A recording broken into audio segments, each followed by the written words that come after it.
So, welcome to you all.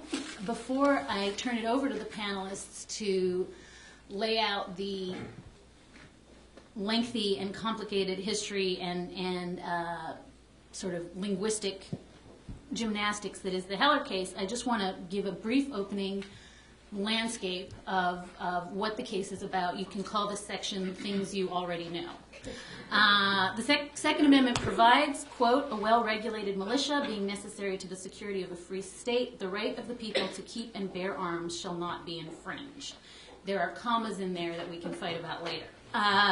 Another thing you probably already know is that the D.C. Code provides that Section 7.2502.02a generally bars registration of handguns. Section 22.4504a prohibits carrying a pistol without a license. Section 7.2507.02 requires all firearms to be kept unloaded and either disassembled or trigger locked.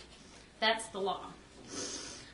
The plaintiffs in this case, the original group of plaintiffs, sued the district over that law, claiming they wanted to have handguns at home, or they wanted to have them for self-defense, or they wanted to keep the gun that they were using at work, in one case, at their home.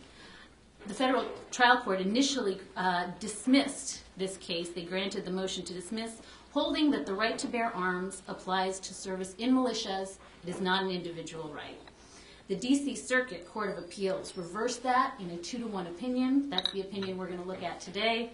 Judge Silberman, writing for the majority, essentially held that the Second Amendment protects an individual right to bear arms, not associated necessarily with use in a militia. And needless to say, this created an enormous circuit split. It was the first time that a Court of Appeals had done something this dramatic. And so here we are today at Heller, which will be argued next Tuesday at the Supreme Court.